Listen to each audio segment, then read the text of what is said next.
হাইড্রোসটা হলো আপনার sodium hydrosulphide. এটা বাংলাদেশে ইম্পোর্ট হয়ে আসে সুতার ফ্যাক্টরিতে কাজের জন্য, টেক্সটাইল ইউজের জন্য, টেক্সটাইল ফ্যাক্টরিতে কাজের জন্য। তো আমাদের ওরা বুঝে না বুঝে হোক এই জিনিসটা ব্যবহার করছে জিলাপি তৈরিতে, গুড় সাদা করতে এবং ধবধবে সাদা মিষ্টি তৈরি করতে।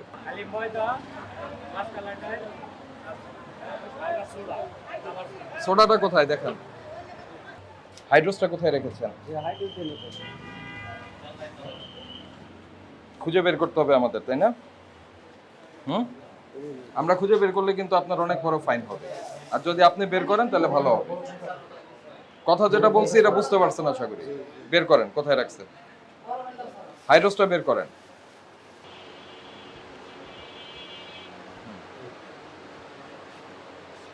আপনি আমাকে যেটা বললেন আসেন, তার মানে আপনি জানেন যে এটা ব্যবহার করা ঠিক না, তারপরে ব্যবহার করছেন কেন? আচ্ছা, হাইড্রোস যদি না দেন তাহলে জিলাপি হবে না? হবে কিন্তু শক্ত হবে না, নরম হবে। নরম জিলাপি খাওয়াবেন? আপনার বিষ মিশায় শক্ত করার কোনো দরকার নাই, কেউ বলে নাই আপনাকে বিষ মিশায় শক্ত করতে। পরিষ্কার লিখে দিবেন আমি হাইড্রোস মুক্ত জিলাপি বানাই, এই জন্য আমার জিলাপি নরম। নরম দেখুন, সেল বেশি হয়েছে। অবশ্যই সেল বেশি হবে।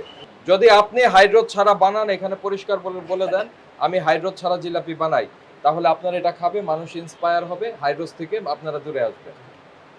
কারণ জিনিসটা ছোট আকারে যে কোনো জায়গায় রেখে দিলেও মানুষ বুঝবে না। আপনি যে জিলাপি বানিয়েছেন সেগুলি আমরা ডেস্ট্রয় করে দেবো, ধ্বংস করে দেবো। এটা ধ্বংস করে দিতে হবে আইনত। আর আপনি যেহেতু নিজে বের করে দিয়েছেন, আমরা আপনাকে 5,000 টাকা ফাইন করব।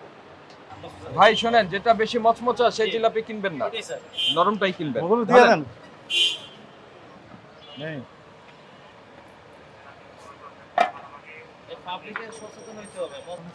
হাইড্রোসটা হলো আপনার সোডিয়াম হাইড্রোসালফাইড। এটা বাংলাদেশে ইম্পোর্ট হয়ে আসে সুতার ফ্যাক্টরিতে কাজের জন্য, টেক্সটাইল ইউজের জন্য, টেক্সটাইল ফ্যাক্টরিতে কাজের জন্য।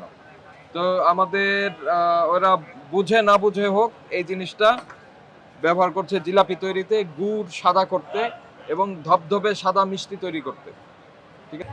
আর যখন আপনি সুতার ফ্যাক্টরি বা যেখানে হোক হাইড্রোস যখন ব্যবহার করবেন, এটা ব্যবহার বিধিতে আছে যে কোনো পানাহার করা যাবে না, স্মোক করা যাবে না, হাতে গ্লাভস ব্যবহার করতে হবে, চোখে গ্লাস ব্যবহার করতে হবে, প্রোটেকশন ব্যবহার করতে হবে। আর সেইটা আমরা খাবার হিসাবে ব্যবহার করে ফেলছি, বুঝতে পেরেছেন?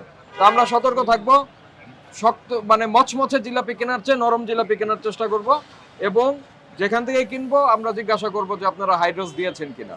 যদি দিয়ে থাকে তাদের কেনা থেকে আমরা বিরত থাকবো।